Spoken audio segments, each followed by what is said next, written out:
Hey everyone, welcome back to Cities Decoded, where we break down what happens when artificial intelligence meets the nation's cities. I'm, as always, Sam, your host. I actually just realized I did not introduce myself on the previous live stream, so hopefully people can recognize my voice at this point. But yes, I am Sam, the host and creator of Cities Decoded. And once again, I have a repeat guest on. I love the guests I've had on, and I'm always happy to have them back. And this guest is T. T has become the latest partner of Cities Decoded. I admired T's work all of 2025. We had an episode late last year about how to cut through the noise with AI news because T does this amazing thing where every weekday, this creator gives us the tea, gives us the what is happening in the AI world. There's humor in it, there's memes, but there's also important news on AI, crypto, and just general tech news that might have flown under the radar, which I think is actually the most important part. And I was so excited to announce that the first partnership with Cities Decoded for 2026 was having the Daily Tea join Cities Decoded. And now viewers not only get the Daily Tea on weekdays, but we just got onto Threads as well, which is affectionately known as Meta Side Projects. But I saw the UI and just felt like it was clean Twitter in more ways than one. And we've already been getting good engagement there, but I'll be posting more of T's stories there. And that hopefully will also invite some more conversation. We already have some people chiming in there. So I appreciate that. So now you can get the Daily Tea not just through Substack, but also through Threads. So check us out there if you haven't already. And with this podcast episode, what we're trying to do is the monthly tea. So as you all might understand, you get the Daily Tea on every weekday. I love that day. We can't stop saying it. But the monthly tea, we intend this to be, thank you, Boli. We intend this to be a monthly roundup of some of the stories that caught my eye. Hopefully that caught T's eyes as well. And then just generally, what is the state of AI news? T, welcome back. How are you doing? I'm doing well. Thank you so much, Sam. It's my honor to be here. Honor is all mine. Let's get into it. So the first news story I want to talk about is Claude, which is the AI model by Anthropic, and how it has been supercharging scientific research workflow. So I'll just read the summary and then ask you a couple of questions. So very recently, Anthropic detailed how scientists are using Claude-based systems to compress months-long research tasks into hours, particularly in life sciences and computational biology. You have institutions like Stanford and MIT using these Claude-based agents for things like hypothesis generation, connecting Claude to tools and databases, using Claude-powered agents to interpret things like large-scale CRISPR gene knockout data, flagging biologically meaningful clusters, things that are clearly very important. And I'm very glad we have smart people working on those things. So, T, when you were reading this article or understanding it, how much does this actually democratize scientific research versus just being a cool tool for existing scientists and researchers to use? What do you think the difference is there? That's a great question. Actually, when I was reading this piece of news, I was actually thinking of this research actually that was published by the end of last year. They were trying to predict when super AI would come out, and one of them being super researcher. And by super researcher, it means it will be a global Superman scientist, so who's basically able to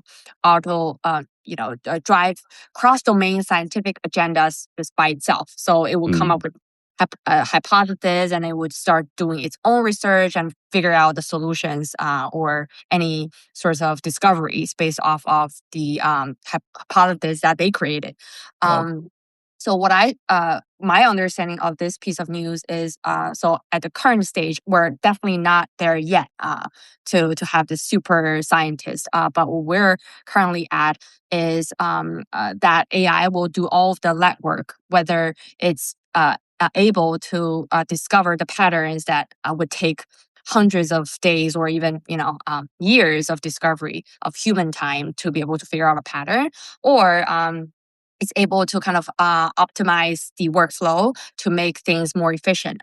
But definitely, there's a lot of things that we can look forward to, and I think the future of medicine, especially healthcare, whether it's to cure disease or Right. just to figure out why life exists, all those secrets and laws of life. It's going to be very promising. And also, it could be a little scary, if Yeah. AI is able to come up with questions that we don't even understand, and they're able to even figure out solutions to the questions that they have. And we're like, it's probably the singularity that everybody's talking about.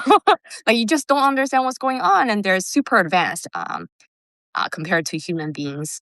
Yes. And when the singularity occurs, we will be doing a live stream so everybody can expect us to be breaking that down.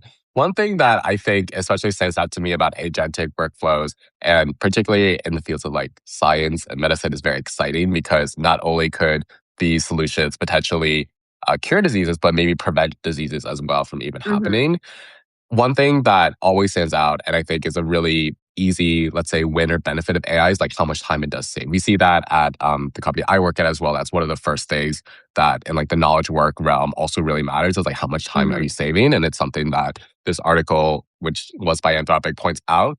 But Hmm. I think the fast follow there is like pricing models and costs of Hmm. these agents. So based on what you've been seeing so far, as we see with like Claude Code, other coding agents, what are the implications for like maybe smaller labs or independent researchers who don't have as big of a budget?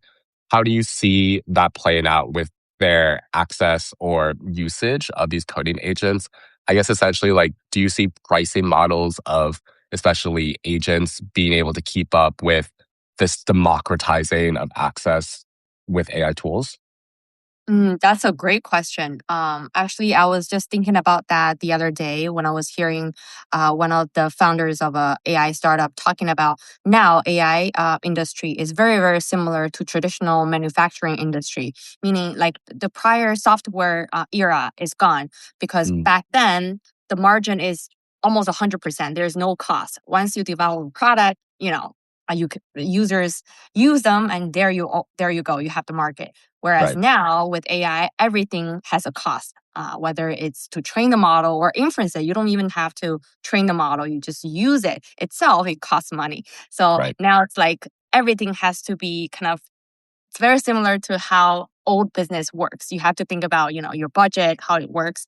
And to answer your question, there is an article that recently came out about how Google actually limited the access to alpha mode, which is also similar to it's like model for genes. Basically, all of the genome sequence and everything that used to be open ended, open sourced.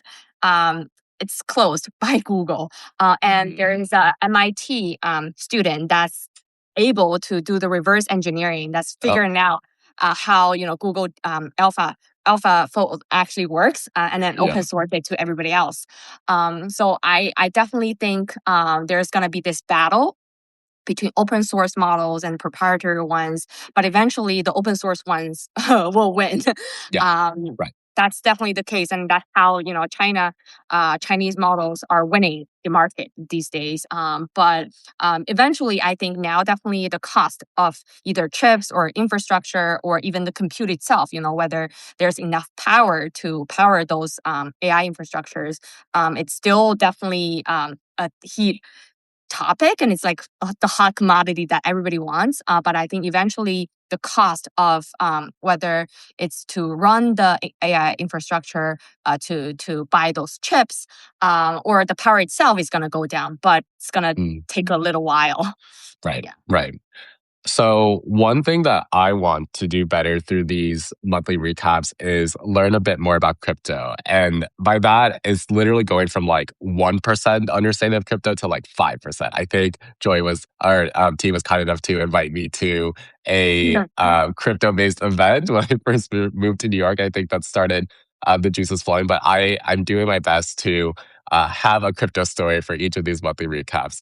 In that spirit, let's talk about Bitmine. So Bitmine apparently bet $200 million on MrBeast, who's this huge YouTube creator, on his DeFi-enabled entertainment empire.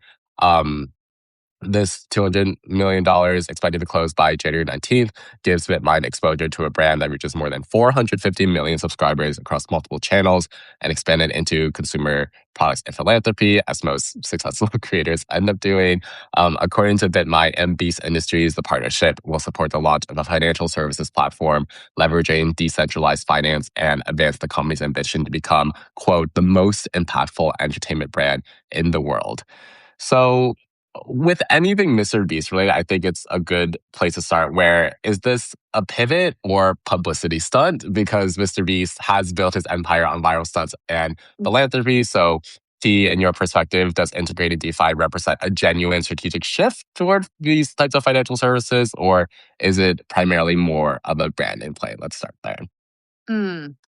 That's definitely a great question. When I was actually reading through this news, I actually kind of looked into MrBeast's business more in detail, and then you know what I found? He basically has his whole empire of business. So he has this food business where he sells lunch. He sells MrBeast burger and those snacks and chocolate. He also does this media a thing that we all are aware of, the Beast game or the Beast animation. And also it sells Beast Mobile. And it has all the sorts of toys and merch. And he also created a creator marketing marketplace just so that content creators are able to find a sponsorship. So now with this finance platform that he builds, I personally think it's a brilliant idea because I actually was answering this question to one of my friends who's asking like, what's the point of meme coin? Like, you know, it doesn't have any intrinsic value, which is true. But if you have this ecosystem where people are willing to use this token to trade, to buy services. Say, for example, if I have this token that's called Beast token, and I'm willing to use it to buy lunch, and then there's some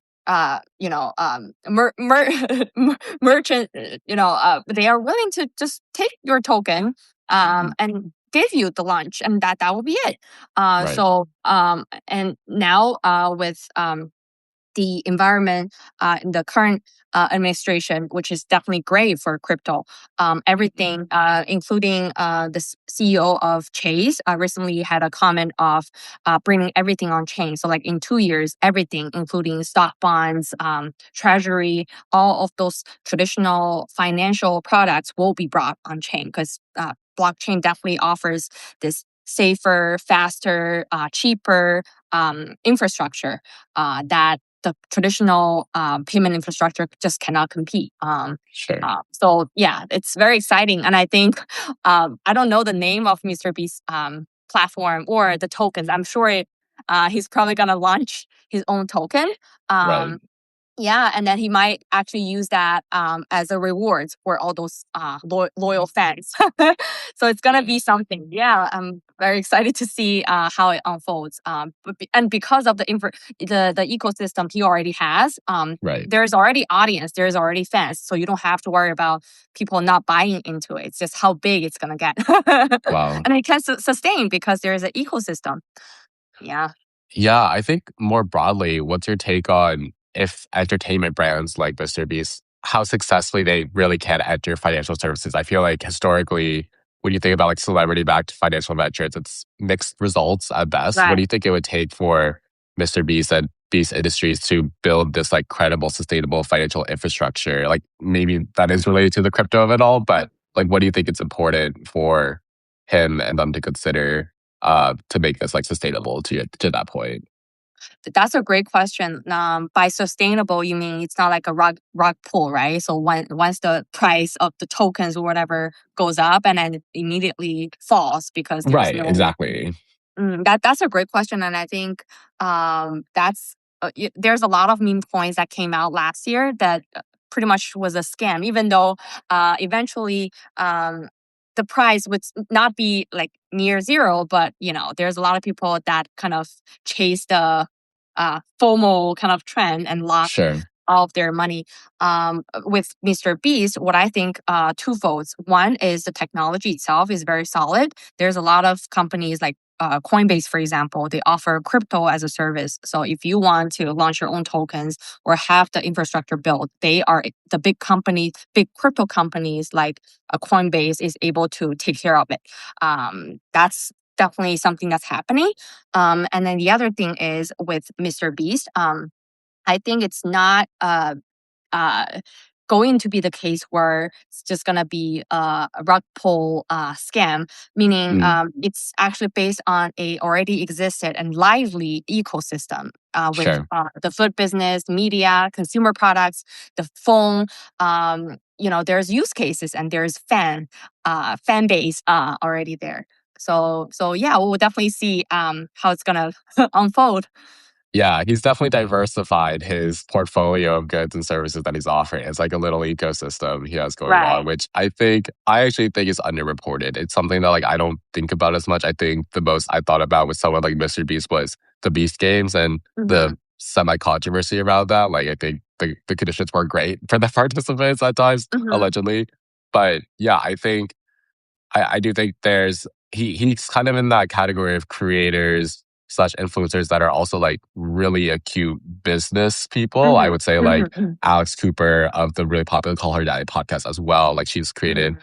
her brand of drinks and other merchandise, and she's clearly like a very good business thinker. And I'm curious Mm-hmm. maybe if she is somebody who might also venture into this world. Then we can another news thing to recap. If that and we have the singularity, and if Alex Cooper goes crypto, that's the running list of reasons to come back. All right, let's go a bit more global. So another news piece that we saw was Starlink is helping Iranians circumvent severe internet blackouts. There's currently a lot of protests in Iran. Much smarter people sort of covering that. So I would encourage people to look that up if they are curious about what's going on. But this news article is talking about how Starlink was providing complimentary satellite internet service in Iran as the protests were going on. Thousands of Starlink terminals were reportedly smuggled into the country since 2022 after U.S. authorities allowed technology firms to bypass some sanctions to support Iranians' access to communication tools. So I actually think for this, so just to elaborate on the thought you wrote that technologies like Starlink are often underestimated, yet they could shift power towards citizens under dictatorship by restoring information flows. Intelligence wins wars, and this is a powerful example. So just, yeah, say a bit more about what you were thinking when you wrote that, especially why Starlink or technologies like it feel underestimated and how intelligence wins wars. Would just love to hear more of your thoughts there. Mm. Yeah, when I was reading this news, I was very excited. And I think technology, when it's in the hands of good people, um, it's very powerful. Um, like in this situation in Iran, for example, or in Ukraine, because I remember SpaceX Starlinks actually did something similar Mm, during, it's still going on, but in the very beginning phase when Ukraine and Russia war started. right. And when it comes to war, intelligence, information is everything. Whoever has more intelligence, information will be the winner. And at least and I Yeah. think that's what the dictators in either China or Iran they're afraid of. That's why they built this great wall. So scared of their people knowing the truth. So what Starlinks do here is, they kind of it's almost like war in a sense, but they're fighting it from a different dimension. So Right. it Yeah. cuts off all of the borders of different countries. So it's like, you cut off our Wi-Fi, fine. But I open up Starlinks, everybody can just use it for free. So I don't know if you've seen on Twitter/X, there's a lot of videos from those protesters, those Hmm. freedom fighters in Iran. They posted a lot of videos that are portraying what's actually happening there, which is pretty terrifying. But so I am amazed by the power of technology. And I do think this is something that Jordan Peterson actually wrote. He said, a harmless man isn't good. he's weak. A good man is a dangerous man with that power under voluntary control, capable of defending That himself or sounds very others. Jordan Peterson. I can like see Absolutely. him saying that in my head right now. Yeah, Yes, I actually yes, do agree with it because if you are just good, like whether like being a rabbit or being a lion. So like rabbit, you cannot just say a rabbit is good or not, but a lion who chooses not to attack other people would be good because sure. he has the power to be dangerous, but choose not to be dangerous, Hmm. So like in this situation, I just think, even with AI, we have to like people that love freedom, love democracy, have to kind of really speed up the development of AI now, because especially with dictators like the Chinese government, they're doing everything they can to speed up the process. So time is definitely not on our side. Right. um, yeah, I don't know if it's off track, but this is pretty much about like politics and technology, and that's my view towards it. Of Technology is course. neutral. It's neutral. We need to embrace it and use it to do good things. And I think definitely Starlinks are doing a great job at this pivotal time for Right. Iranians. Yeah. Right. Yes, for sure. I feel like on the point of technology being neutral, something I really noticed when I was in DC and going to tech events and helping host tech events is that people sometimes started talking about tech and AI and the progression of it Mm, as if it was purely policy. Like you could have inserted like climate change or like a different issue and the whole talk would have been the same. Like we need more regulations here, like we need mm, less regulations here. And I feel like, yeah, politics is what makes it partisan or for you to have like different mm, policy shifts or perspectives on it. But the technology itself it only is what it is. Like mm, it does not have inherent bias. It's always the humans designing it or producing it that are the ones that are, putting their biases in. And I feel like that is a point that's often lost. Like we need less AI, we need more AI. It just sometimes it doesn't really hit my ears well. I don't know if you have any reactions to that, but I think generally, yeah, it's helpful to even with a term like AI, like or mm, tech, like what does that mean to you? Like, does it mean mhm, something like Starlink or something like completely different? Like tech is so broad. mhm. Yes, but something for everyone to post at their next dinner conversation. Let's talk about robots. So this was something that I was thinking about also from that crypto event, where again I was learning my way into crypto. I was asked by the other speaker where I thought like the next like frontier was going to be, and I think it's very much in tech being infused into like physical objects, Mhm, which of mhm, course robots will be a big part of. You had reported that a humanoid robot named Neo was using video AI to learn new skills. This was a robotics company, 1X, that had upgraded its humanoid robot with a 1X world model, which is a video based AI system that lets the robot turn simple text or voice prompts into new physical actions it was not explicitly trained to do. And then by mhm, learning from that and grounding with a knowledge and background in real world physics, the robot could autonomously plan and execute everyday tasks like making a lunchbox or opening doors in unfamiliar environments and being just pretty human-like, I would mhm. argue. So a couple of questions here. How does learning from video change robotics deployment, if at all, if this neo humanoid robot can acquire new skills by watching online videos rather than requiring explicit programming for each task? Would that affect in a good way like the speed and cost of deploying humanoid robots, let's say in like homes or like care settings, do you think?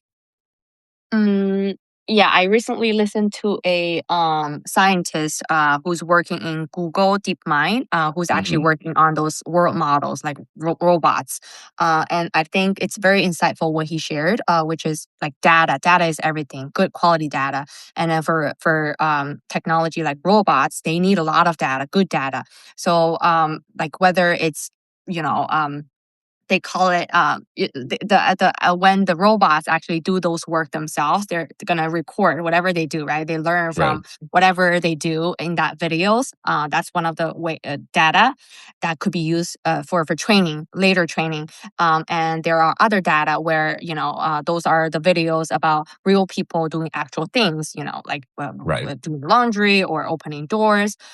Or there will be simulated data where, like Sora, for example, all of the videos that are generated by AI that are super good in quality could also be used to train robots. Actually, when I was reading this piece of news, what I was thinking was the definition of AGI.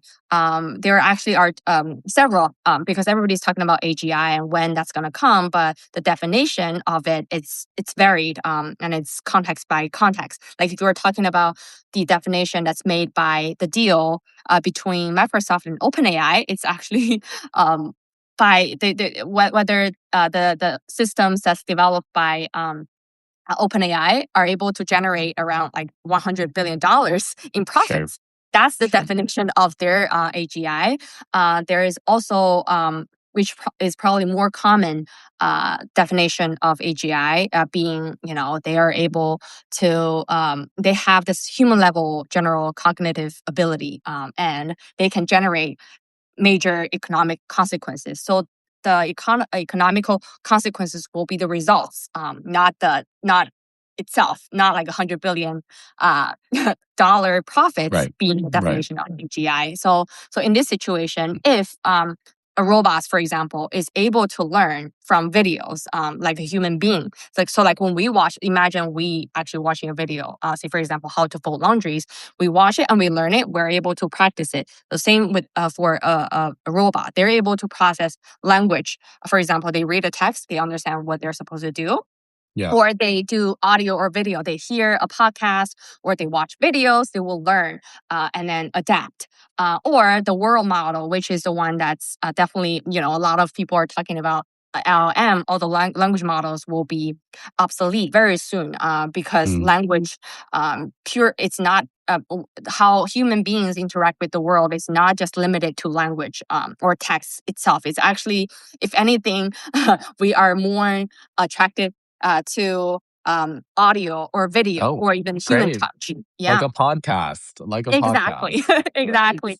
So I think it's very promising. But I definitely, from the articles that I read, the podcasts that I've heard, currently we're definitely at the very, very early stage of being able to build this humanoid robots where it could just learn as a human being.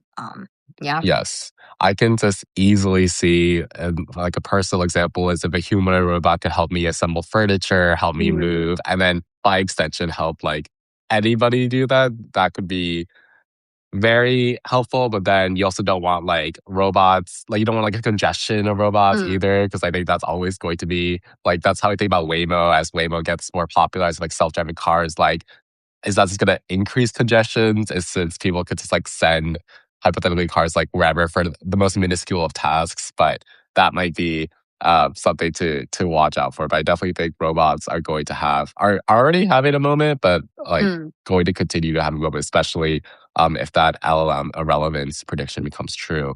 I think we have to, of course, address like the safety and ethical implications. Like if a robot can independently plan and execute actions for now based on video-derived knowledge, but maybe even simpler things in the future, how do you think teams can ensure it interprets context correctly and avoids like harmful behaviors such as attacking us or any sci-fi robot movie from the past 30 years? Obviously a tough question, but any thoughts there on like what people I think would naturally think, which is how to make robots beneficial to us rather than detrimental as humans? Well, that's definitely one of the Black Mirror episodes, probably. Yeah, for that sure. I Every other Black Mirror episode. 100%. I actually watched a documentary called Breakdown 1975, and it's about that area. It's when it's 1 year prior to America's 200 anniversary. Actually, this year we're entering into 250. So 50 years ago, it's actually very similar to what it is now, because that's when computers first were kind of developed. And that's when Bill Gates actually dropped out of Harvard. That's what I learned. And everybody was talking about like how this technology, this computer is going to destroy human beings and all the jobs will be replaced, which is very, very similar to, where we are currently. Yeah. And speaking of, whether, like Waymo, all of those driveless cars, taxis are already running. I'm sure in California, people are used to that type of style, and that's actually a debate that Elon Musk actually struggles whether full FSD, fully self-driving is wait, FSD, what does it stand for? So basically it's like with all software based, so you don't need Yeah. any sensors on the car, so all of the software will be able to take care of driving on its own. Right. Because currently a lot of those driverless cars, they actually require a lot of sensors all around in the car to be able to figure out different scenarios, right? Whether if there is a person, a passenger, whether you stop or not, there's just all sorts of information that needs to be gathered for the car to be able to make a decision. Right. But Elon Musk is like, okay, now everything can be taken care of by software, which seems to be a little hard to achieve. And to answer your question, I think it's definitely going to take time. But again, because of the data that it requires, because there's a lot of all sorts of scenarios that could happen when you drive, right? And currently, Right. there's not enough data to be able to kind of capture all of those weird moments. But if the model itself is able to actually self-adapt and self-learning, without actually us feeding data to train it, it could be possible. And that actually, the self-adaptive learning, the not even reinforcement learning, but like self-learning by itself, it's probably, it's moving towards where we think AGI will be, AGI, even cars. Sure. Yeah. Yeah. AJ, the car version. Yeah. Yeah. So basically, smart people are working on it, hoping for the best. I think that's generally how I feel about when I think too much about the potential implications. But I think especially with self-driving FSD, my dad in particular is very bullish on it. He usually has the latest software downloaded on the Tesla, and it's incredible. It's incredible, like self-driving. And we talked about how, like in that first news story, how AI saves time, but with self-driving, it saves so much effort. Like like the longer road trips that my parents have been able to do because of the near self-driving or fully self-driving capabilities is incredible. Like talk about not just time saved there, but effort as well. And I'm really excited to see that. I'm also a personal believer that like humans are like imperfect drivers. I mean, that is true, but I do think that is a world I would love to see where like literally zero car accidents. That'd be so amazing, at least in my mind. One general question I had, and this is something we'll keep checking in on, but I know we're less than a month in 2026, but how are you feeling about the pulse of AI news in 2025 compared to what you're already seeing in 2026? Does it feel faster, slower, more optimistic, more pessimistic? Just what can you compare and contrast so far from how news is um, what the news is and how it's being distributed in 2026 compared to last year? That's a great question. Actually, compared to 2 years, almost 3 years ago, 2023, that's when I actually started to follow all the trends, AI trends, all the news. And I was literally thinking about BART. I don't know if you've even heard about that. That's the original models developed by Google. They were Oh, super, super bad. And everybody was like, okay, Google is doomed. They're not able to come up with good models. They suck, which they did actually compared to OpenAI back then, 3 years ago right. in 2023. But now you see Gemini and how it's integrated with all of those products that we use on a daily basis, like Gmail or YouTube. They do a fantastic job. Gemini is definitely awesome. So I like, for me personally, my feelings, just how I feel about the pace or all of the products that kind of came out this year compared to 3 years ago. It's like I think Mm.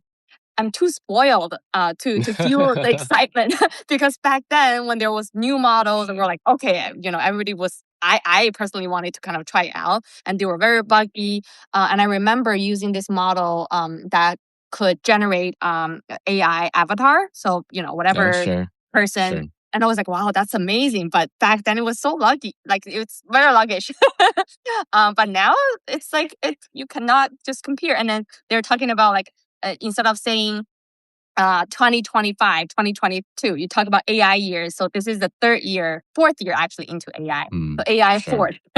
If we think about the Chat GPT moment at the end of 2022. So we're Sure. like in year four of AI. So, I'm very excited to see what's going to come up. And, the thing is, I actually literally was thinking about this yesterday. I just don't want to get too attached to any of the product that I use because they might be purchased by other companies. They might just disappear. That happened to me before because it's so competitive. Yeah. That's my feeling.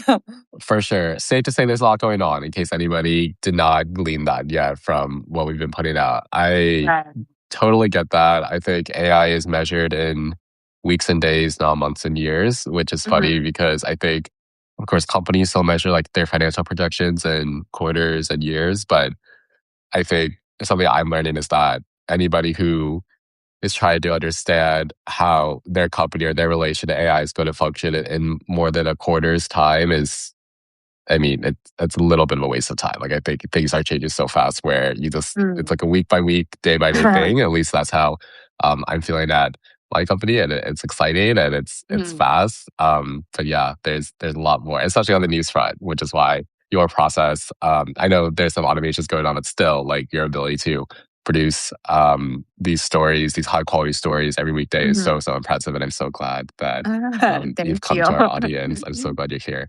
All right, are we ready for a rapid fire? Yep. Let's do it. Let's do it. So, as I said at the beginning, Cities Decoded has joined Threads, which we're really excited about.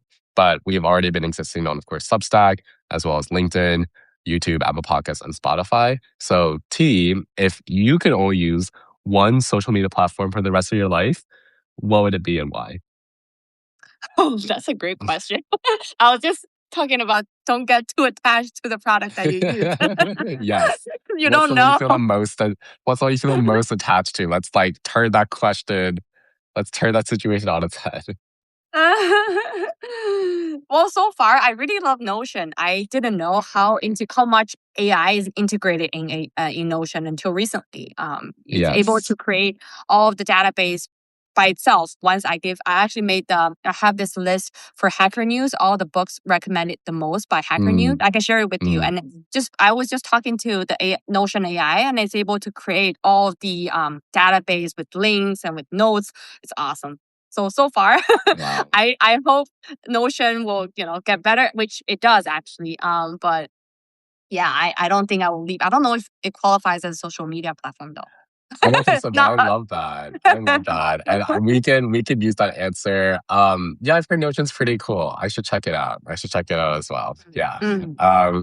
If Mr. Beast offered you $1 million in cash or crypto, which would you choose and why? Which crypto? I wouldn't know. Whatever is your preferred crypto. Well, if it's actually his own tokens prior to selling to the secondary market, I would definitely take it because I do believe in the utility of the tokens. I could see the utility with the ecosystem that he already has. Yeah, definitely crypto because cash is losing its values by days. Like the inflation is surreal. Right. All right. Very on brand. If you could ask Claude or any AI one question about your future, and I guess you already could, but anyways, maybe a question you haven't asked yet about your future, what would it be? What would you want to know from this mystical LLM? You mean personally or professionally in terms of predictions? Up to you. I actually did already. This is something that I would usually do at the end of the year, just to see how because especially according to Chinese culture, I'm Chinese myself. Like you will based on the time that you were born, there is like this fate or this diagram that kind of pictures your life in general, whether it's about your career, about your relationship, about your wealth and everything else. I did that already. I actually don't know. I think Grok actually has done a great job. And I am trying to switch products. I've been using Perplexity for a while, and I'm actually thinking of doing Claude more. I haven't really dived into it. And there's definitely this cost of switching between different tools. I don't know if you've had that experience. If you've used ChatGPT for a long time, you have all your chat history saved over All there. the context, right? Yeah, like all the context, all the memories. And if you are like, okay, let me try a different model, how do you kind of move that memory over? It's definitely something. Yeah. Yeah, no, that makes sense. And I think that is the shift that's happening. Like I feel like Perplexity stock might be tanking a bit, and especially Claude. And they came out with the co-working feature last week, and it's at least on tech Twitter, it got some pretty good reviews. Last question: what's a memorable quote you've heard from somebody this year, whether it's a tech founder or one of the articles? But is there any quote that like stuck into your brain a bit and is like resonating with you about all the AI news? There's this founder of Kimi, Kimi Minimax, which is an open source model also by a Chinese company. And he actually mentioned this book that was mentioned by Elon Musk. By Elon Musk and Sam Altman. I actually have the book. It's called Beginning of Infinity. And he actually mentioned that. And I was like, oh, I should go back to that book. I think I only started like one chapter, but it's on my plan to finish that book.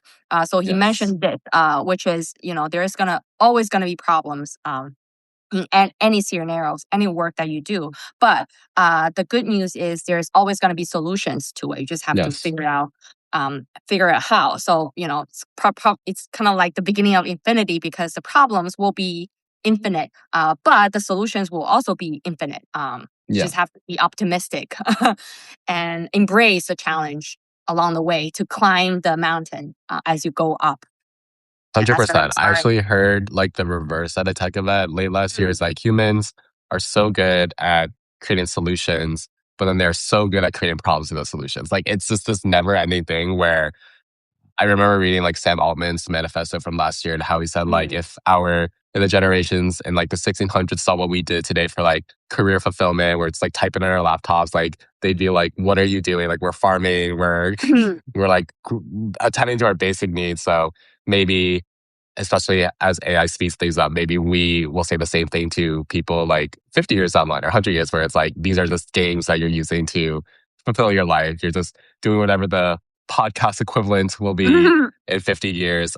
Because humans love creating solutions and love creating problems. And I think that's where people get a lot of fulfillment for obvious reasons. I mean, who that's doesn't very like to funny. solve a problem? Yeah, I just saw the interview of Elon Musk, and he was talking about when the universal kind of basic income is achieved, when everything becomes so abundant, he's gonna create a company called self-punishment because people will be so bored. People will be so bored looking for problems to solve, and then you're gonna be like creating problems just to punish yourself so that you have something to do. Yes, we got some Jordan Peterson and we got some Elon Musk. But there are definitely some loud voices in this space, but point well taken. Well, that has been the monthly tea with the esteemed creator of the Era arc. I love that you've been able to join Cities Decoded, and I already have been getting great reactions from the daily tea. I understand that an email a day on every weekday might not be the most conducive. So I think we will play around with the format a bit. But regardless, the content will always be available on both of our Substacks and increasingly on Threads too, and potentially other content as well. But yes, this was a great monthly recap. Thank you again for coming on and your time as always. If you are listening to this podcast episode or watching it on Substack, please consider recommending us. It really helps us reach new audiences. We're also on Apple Podcasts, Spotify, and YouTube. So wherever you get your podcasts on those main platforms. And until the next content piece, because there's many content pieces going on now with Cities Decoded. It's exciting, but I'm still wrapping my head around all of it. Until then, we'll see you. But until then, take care, guys, and hope everyone has a great day. Talk soon. Thank you. Bye. Good night.